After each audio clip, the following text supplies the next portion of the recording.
Hello मेरे प्यारे बच्चों, welcome back to the right way India. जैसा कि आप सभी को इंतजार था, बहुत दिनों से आप सोच भी रहे होंगे इस चीज के बारे में। और मैंने अपना एक नया चैनल बहुत दिनों से सोच भी रहा था कि मैं इसको शुरू करूं, लेकिन वो दिन आ ही गया। इसलिए अब आपको ज्यादा इंतजार करने की कोई आवश्यकता नहीं है। अब मैं आपको आपके सब्जेक्ट पर लेकर चलता हूं, यानी जो भी चीजें होंगी हम बारी बारी से करेंगे। मैंने आपको पहले ही बता दिया था कि हम जो भी वीडियोस लाएंगे मैथमेटिक्स की और साइंस की, मैं नीसू भैया यानी कि आपका नीसू भैया जो भी वीडियो लाऊंगा, मैं साइंस की वीडियो लाऊंगा।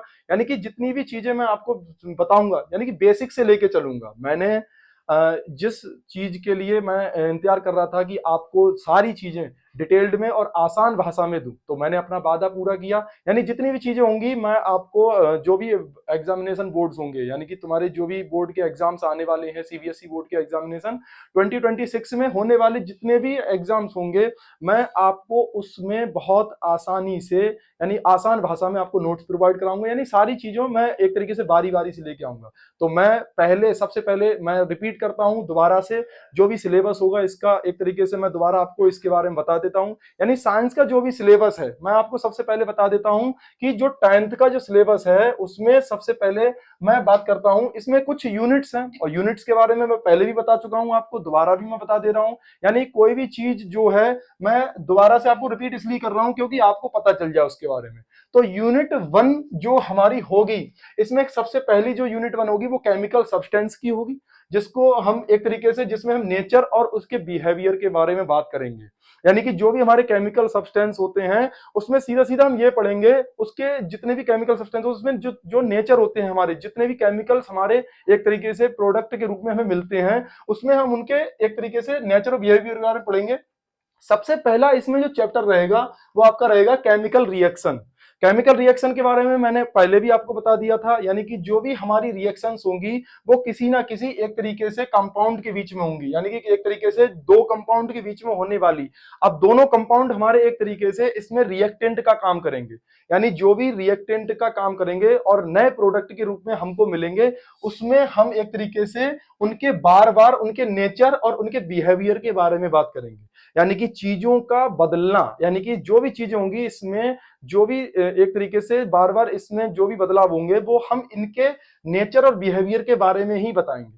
ठीक है। दूसरा जो चैप्टर होगा एसिड बेस और साल्ट के बारे में। एसिड जानते हो, मैंने पहले भी बता रखा था आपको, जो भी एक तरीके से सोर सब्सटेंस होते हैं, यानी जो भी सोर सब्सटेंस होते हैं, और जो बेसिस होते हैं जो एक तरीके से हमारे एक तरीके से बिटर सब्सटेंस होते हैं, ऐसे पदार्थ जो बिटर होते हैं। साल्ट जो कि न्यूट्रल की फॉर्म में होते हैं। यानी कि अगर मैं बात करूं सबसे पहले एसिड्स की, यानी कि एसिड जो कि एक तरीके से अपने जो भी स्वाद में खट्टे होते हैं, या इनका एक सिस्टम होता है, इनकी पहचान होती है कुछ। यानी कि जो भी हमारे एसिड्स होते हैं वो एक तरीके से कुछ लिटमस का एक तरीके से नेचर रखते हैं, जैसे ये ब्लू लिटमस को रेड कर देते हैं। दूसरी चीज, जो भी हमारे बेस होते हैं, बेस का क्या काम होता है, बेस का जस्ट उल्टा होता है। यानी कि जो बेस होते हैं वो एक तरीके से रेड लिटमस को ब्लू में कन्वर्ट कर देते हैं। तीसरी बात आती है हमारी साल्ट्स की। जो भी साल्ट्स हैं हमारे, ये एक तरीके से न्यूट्रल की कंडीशन को दिखाते हैं। न्यूट्रल का मतलब है एक तरीके से जिसमें कुछ भी फ्लो ना हो, यानी कि जो भी हमारी चीजें हैं, यानी इलेक्ट्रिसिटी फ्लो ना हो, या जो बिल्कुल एक तरीके से न्यूट्रलाइज कर दें। यानी कि एक तरीके से दूसरी चीज, यानी कि इसमें सबसे आसान भाषा में अगर हम समझेंगे, जो भी एसिड होते हैं और जो भी बेस होते हैं, उन दोनों को मिलाने से ही हमारे क्या बनते हैं, साल्ट्स बनते हैं। और साथ साथ इसमें निकलने वाला जो वाटर होता है वो प्रोवाइड होता है। यानी कि हम समझ चुके हैं एसिड बेस और साल्ट क्या होते हैं। यानी कि जो बिटर होते हैं, बेस यानी कि जो कि एक तरीके से जो सॉरी एसिड यानी कि जो एक तरीके से सोर होते हैं, और बेसिस यानी कि जो एक तरीके से बिटर होते हैं, और साल्ट जो कि एक तरीके से न्यूट्रल की फॉर्म में होते हैं। और भी इसकी पहचान है, यानी कि इसमें कुछ पीएच वैल्यू भी होती हैं। यानी पीएच वैल्यू का मतलब है, पता है और मैंने बता भी रखा है पहले से, पीएच वैल्यू का मतलब होता है अगर इनकी पीएच वैल्यू, यानी जो भी एसिड्स होते हैं इनके कुछ नंबर्स होते हैं 0 to 14 तक। यानी कि 0 to 14 तक जो भी नंबर होते हैं उसमें 0 से हमारे जो भी एक तरीके से 14 के बीच में जो भी नंबर्स होते हैं वो एसिड बेस और साल्ट्स को एक तरीके से हमारे लिए डिनोट कराते हैं। यानी जो भी चीजें होती हैं हम पीएच वैल्यू से भी इनकी पहचान कर सकते हैं। यानी कि इसको डिटेल में मैं एक तरीके से जब चैप्टर पढ़ाऊंगा तब एक एक बारीकी से मैं लेके चलूंगा। ठीक है। अगला जो आता है चैप्टर मेटल और नॉन मेटल। मेटल और नॉन मेटल में सबसे पहली बात ये समझो, जो भी हमारे एलिमेंट्स होंगे, हम जो भी एलिमेंट्स होंगे उसके बारे में पढ़ेंगे। एलिमेंट्स का सीधा संबंध क्या किससे होगा, एक तरीके से जो भी हमारे मेटल्स होंगे वो एक तरीके से कंडक्टर की प्रॉपर्टी को फॉलो करते होंगे, और यहां पर जो नॉन मेटल्स होंगे वो एक तरीके से इंसुलेटर की प्रॉपर्टी को फॉलो करते होंगे। यानी कि ऐसे एलिमेंट्स जो एक तरीके से, दूसरी पहचान बता रहा हूं मैं इसकी, ऐसे एलिमेंट्स जो एक तरीके से शाइनिंग सरफेस रखते हो, और दूसरी चीज इसमें मैलिएबिलिटी का, डक्टिलिटी का, और एक तरीके से जो भी एक तरीके से रिंगिंग का यानी साउंड, जो भी हमारा एक तरीके से साउंड होता है यानी बजने का जो गुण होता है, यानी कि ठोंकने पीटने से बढ़ जाए, वो सॉरी एक तरीके से जिसमें आवाज हो, यानी आवाज का मतलब सीधा सीधा है जो एक तरीके से पीटने से टूटे ना, यानी जिसको पीटने से और उसको बढ़ाया जा सके, घटाया ना जा सके। यानी मेटल सीधे सीधा बात है कि जहां भी तुमको दिखाई देगा, जैसे सीधे सीधी बात है, स्कूल की घंटी देखी होगी आपने, सुबह सुबह जो हमारे पियोन साहब होते हैं वो सीधे सीधे सुबह जब पियोन साहब जो हमारी घंटी बजाते हैं, तो वहां पर हम देखते हैं कि जो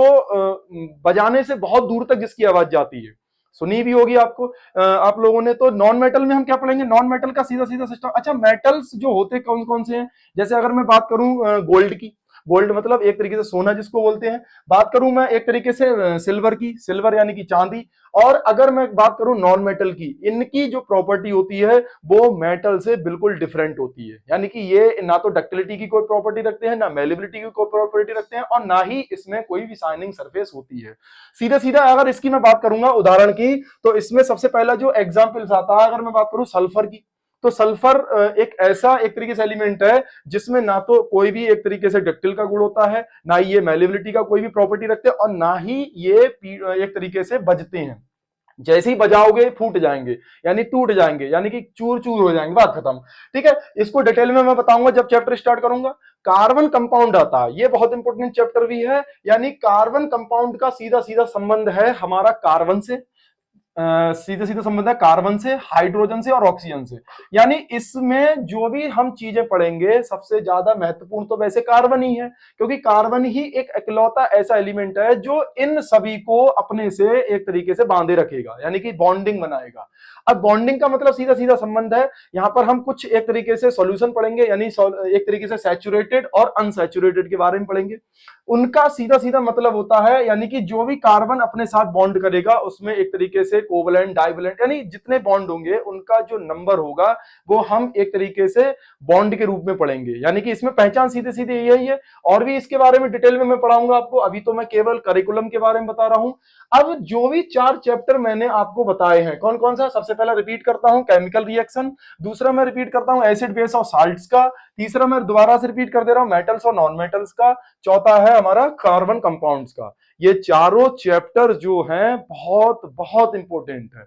अगर आप जो है इन चारों चैप्टर को सही तरीके से कवर अप कर लेते हैं तो 25 नंबर आप घर ले जाते हैं अपने, सीधी सीधी बात है। 25 नंबर काफी होते हैं हमारे लिए एक तरीके से। बाकी जो चीजें हैं मैं अब बताऊंगा यूनिट 2 के बारे में, ये जो मैंने बताया वो यूनिट 1 के बारे में मैंने आपको बता दिया। ठीक है, यूनिट 2 में हम बात करते हैं। अच्छा, ये जो पोर्शन था, ये वाला जो पोर्शन है ये हमारा केमिस्ट्री का पोर्शन है, यानी जो भी हम पढ़ेंगे ये केमिस्ट्री के बारे में पढ़े, यानी जो भी चीजें हमने अभी बताई थी लास्ट में वो हमारा केमिस्ट्री का पोर्शन है पूरा पूरा। ठीक है, अब जो पोर्शन आता है मेरा, जो यूनिट 2 की बात कर रहा हूं, ये हमारा पहले बता दे रहा हूं, ये बायोलॉजी का पोर्शन है।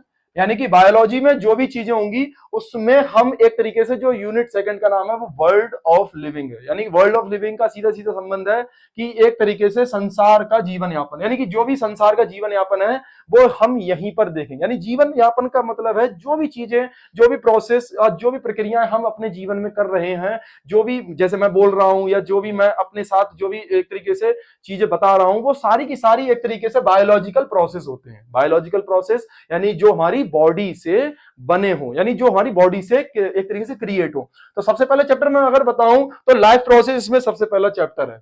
लाइफ प्रोसेस को एक तरीके से अगर मैं बात करूं, एक तरीके से जीवन की प्रक्रियाओं के बारे में भी बोल सकते हैं, यानी जो भी हमारे ऑर्गेनिज्म होंगे वो एक दूसरे के साथ किस तरीके से उनका जो बिहेवियर होगा, किस तरीके से वो नेचुरल तरीके से रह रहे होंगे, या एक तरीके से लाइफ प्रोसेस में जो भी एक तरीके से उनके साथ जो भी होने वाले इंसिडेंट्स हैं, यानी कि उन सभी चीजों के बारे में मैं उनको बताऊंगा, यानी कि कैसे कैसे उसमें आपस में वो एक तरीके से रहते हैं।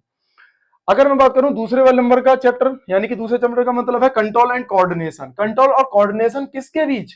एनिमल्स के बीच में और प्लांट्स के बीच में। एनिमल्स और प्लांट्स के बीच में किसके बारे में बताऊंगा? कंट्रोल और कोऑर्डिनेशन। अच्छा, कंट्रोल की बात अगर आती है तो सीधा सीधा तुम्हें ही पता होगा कंट्रोल का क्या मतलब होता है। कंट्रोल का सीधा मतलब होता है एक तरीके से नियंत्रण करना, यानी कि कोई भी चीज हो अगर वो नियंत्रित है, नियंत्रित का मतलब है आपने उसको अपने बस में कर रखा है, तो भाई कंट्रोल है सीधे सीधे। और वो किसके बीच में पढ़ूंगा बताऊंगा मैं? एनिमल्स के बीच में, यानी एनिमल्स अपने आप को किस हद तक कंट्रोल रख सकते हैं, प्लांट्स अपने आप को किस हद तक कंट्रोल रख सकते हैं। दूसरा, उनके बीच में जो कोऑर्डिनेशन होता है, कोऑर्डिनेशन का मतलब सीधा संबंध है स्टिमुलाई से।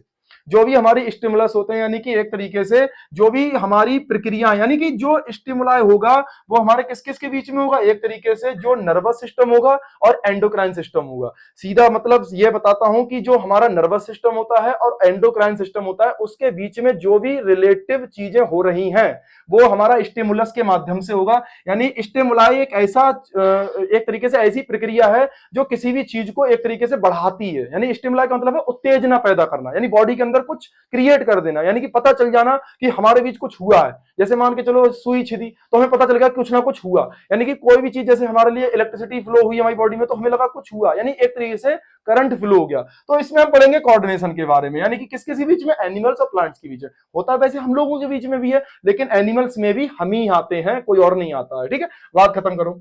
अगला आ जाए रिप्रोडक्शन। रिप्रोडक्शन का मतलब आप जानते ही होंगे, सारे लोग नहीं जानते, मैं बता देता हूं। रिप्रोडक्शन का मतलब होता है कि जितने भी ऑर्गेनिज्म होंगे वो आपस में अपने साथ ओन काइंड, यानी ओन काइंड का मतलब होता है अपने ही जैसे ऑर्गेनिज्म को रिप्रोड्यूस करना, यानी उन चीजों को लगातार अपने जैसी ही शेप देना, चाहे वो एनिमल्स हो चाहे ह्यूमंस हो, कोई भी चीज हो एक्स वाई जेड, यानी वो अपने ही तरह जितने भी हमारे शेप्स देंगे, यानी शेप का मतलब है ओन काइंड टाइप के जो भी ऑर्गेनिज्म होंगे वो हम इसके बारे में पढ़ेंगे। और डिटेल में मैं इसको बारे में बताऊंगा रिप्रोडक्शन के बारे में।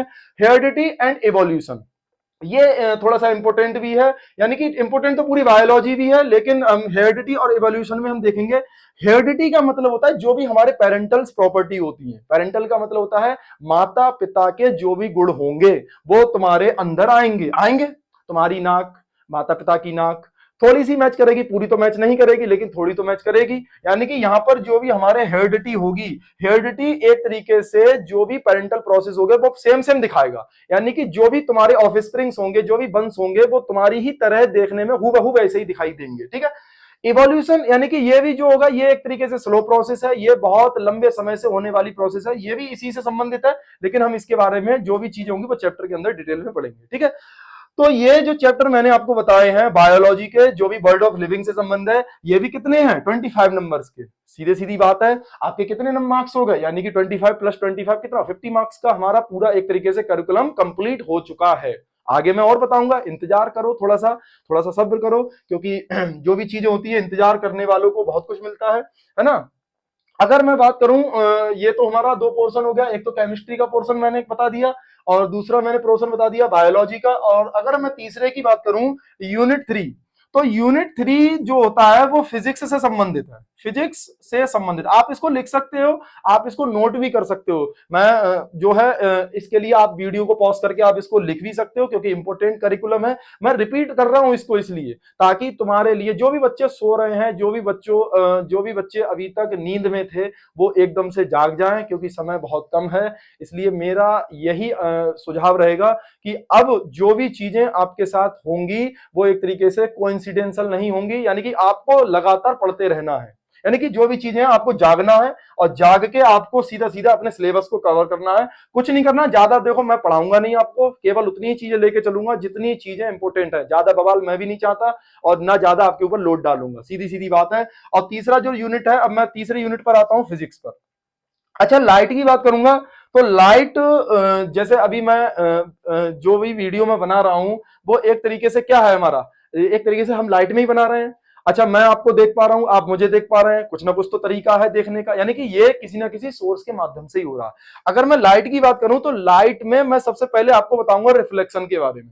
और दूसरा बताऊंगा उसका रिफ्रैक्शन के बारे में। ये दोनों थोड़े से अपोजिट होते हैं। रिफ्लेक्शन और रिफ्रैक्शन में मामूली सा फर्क है, ज्यादा फर्क नहीं है। अगर मैं बात करूं किसी भी शीशे को ले लूं और मैं उस पर पॉलिश कर दूं, मान के चलो कोई भी मैंने एक शीशा ले लिया, उस पर मैंने पॉलिश कर दी, और पॉलिश का मतलब है एक तरीके सिल्वर कोटिंग कर दी या कोई भी और भी हमने फर्निशिंग कर दी उस पर। अब उस पर जो भी लाइट गिरेगी वो सरफेस कैसा होगा? स्मूथ सरफेस होगा। आप जानते हैं, जाहिर सी बात है, स्मूथ सरफेस जब होगा तो उससे लाइट बैक होगी, होना ही है। अगर मैंने उसको पीछे पेंट किया था सिल्वर की कोटिंग को, अब मैं उसको छुटा दूं, जैसे ही मैं उस सिल्वर की कोटिंग को एक तरीके से मिटा दूं, हटा दूं, खुरच दूं उसको, तो क्या होगा? क्या पता चलेगा उसमें? उसमें रिफ्रैक्शन पता चलेगा। मैं अभी ऊपर ऊपर बता रहा हूं, मैं डिटेल में नहीं बता रहा हूं। अब मैं डिटेल में जैसे ही चैप्टर शुरू करूंगा फिर उसके बारे में सारी चीजों को लेके चलूंगा। तो रिफ्लेक्शन का सीधा संबंध है लाइट का वापस होना, और रिफ्रैक्शन का सीधा संबंध है कि लाइट का एक तरीके से उस सब्सटेंस से, यानी कि जो सब्सटेंस हमने रखा हुआ है उसमें से मतलब पार हो जाना। अब ये चीजें मैं अंदर बताऊंगा आपको, इसमें क्या होता है, कैसा प्रोसेस होता है। अभी तो मैं केवल और केवल एक तरीके से करिकुलम के बारे में केवल हिंट दे रहा हूं कि क्या होता है। अच्छा, और भी इसमें चीजें हैं, एक चैप्टर और भी है इसमें। अगर मैं बात करूं दूसरे चैप्टर के बारे में, यानी ह्यूमन आई के बारे में, इसमें एक चैप्टर और है, बहुत इंपॉर्टेंट चैप्टर है। ह्यूमन आई हमारे लिए बहुत बड़ा एक तरीके से जो भी हमारे लिए वरदान का रूप है। यानी कि आई नहीं होगी तो हम भाई आप लोग हम लोग पढ़ कैसे पाओगे? लेकिन ऐसा भी नहीं है, बहुत से लोग ऐसे भी हैं जो एक तरीके से आई अगर उनकी नहीं मतलब है और जो एक तरीके से नहीं देख पाते वो भी पढ़ते हैं, ऐसा नहीं। लेकिन थोड़ी सी कठिनाई होती है, कोई समस्या नहीं है। आपको भगवान ने आई दी है तो आप बहुत ज्यादा एक तरीके से खुशनसीब हैं। अब मैं बात करता हूं ह्यूमन आई के बारे में। तो ह्यूमन आई में मैं पूरे के पूरे स्ट्रक्चर्स के बारे में बात करूंगा। इसमें कुछ ना कुछ रिफ्लेक्शंस भी आ जाते हैं, यानी कि ये, अब एक चीज और समझा दूं मैं। लाइट एक ऐसा चैप्टर है, लाइट हो चाहे कोई भी चैप्टर हो एक्स वाई जेड, हर एक चैप्टर का लिंक बना हुआ है, हर एक चैप्टर का संबंध पिछले चैप्टर से है। तो जाहिर सी बात है, अगर पहला चैप्टर आपने अच्छे से पढ़ लिया तो दूसरा चैप्टर आ जाएगा समझ में, दूसरा चैप्टर अच्छे से पढ़ लिया तीसरा चैप्टर आ जाएगा समझ में, और तीसरा चैप्टर अगर आपने सही से पढ़ लिया तो तीनों चैप्टर आ जाए। मतलब कहने का मतलब है आपको ऐसा नहीं करना है कि रिफ्लेक्शन मुझे इंटरेस्टेड नहीं लग रहा है तो रिफ्लेक्शन पढ़ लूंगा, रिफ्लेक्शन इंटरेस्टेड नहीं लग रहा है यानी अच्छा नहीं लग रहा पढ़ने में तो सीधे सीधे आंख बना के सीधा एक्सप्लेन कर देंगे। नहीं, ऐसा नहीं होता है। ऐसा अगर होने लगे तो आपके फिर आपको समस्याएं होंगी, समस्या होनी इसी है। यानी आपका बेसिक ही यही है कि आपको हर चैप्टर को बेसिकली अच्छे तरीके से कवर करने हैं। तो जाहिर सी बात है, ह्यूमन आई का मतलब है हम मनुष्य की आंख से संबंधित इसमें सारी चीजें पढ़ेंगे। इसमें रिफ्रैक्शन से भी संबंधित चीजों को पढ़ाया जाएगा, यानी कि इसमें जो भी एक तरीके से जो हमारे स्पेक्ट्रम के बारे में भी इसमें बताया जाएगा। स्पेक्ट्रम का मतलब है कलर के बारे में, यानी रेनबो के बारे में। या एक तरीके से मैं बात करूं ह्यूमन आई के अंदर, इसमें मैं एक तरीके से इस चीज के बारे में पढ़ेंगे कि एक तरीके से जो स्टार्स होते हैं वो क्यों चमकते हैं। दूसरी चीज, जो सन होता है वो सुबह को और शाम को लाल क्यों होता है, यानी कि सन सेट और सनशाइन के समय पर जो सन होता है वो रेड कलर का क्यों दिखता है। तो इसमें बहुत अच्छा चैप्टर है, बहुत इंपोर्टेंट चैप्टर है, बढ़िया है। तो इसमें भी मैं एक तरीके से आपको लेके चलूंगा। यानी कि अब हमारा कौन सा चैप्टर हो, ये तो 3 चैप्टर होगा। अगर मैं बात करूं इसके मार्क्स की बारे में तो ये 12 मार्क्स और आप अपने खाते में जोड़ लीजिए, सीधी सीधी बात है। अगर 12 मार्क्स मैं खाते में जुड़वा दूंगा तो 25 50 हो गए, 50 और 62, यानी कि 12 जो मार्क्स होंगे वो बढ़कर के कितने हो गए 62, यानी कि टोटल जो मार्क्स हम पहुंच गए हैं वो 62 पर पहुंच गए हैं। तीसरा कह रहा हूं मैं, यूनिट 4, यानी यूनिट 4 में सबसे पहली चीज है इफेक्ट ऑफ करंट। इसको आप नोट भी करते जाओ। अगर जो भी बच्चा इसको नोट नहीं किए है तो मैं आपको इसके लिए मैं सीधे सीधे बता दे रहा हूं, इसको आप नोट कर लीजिए।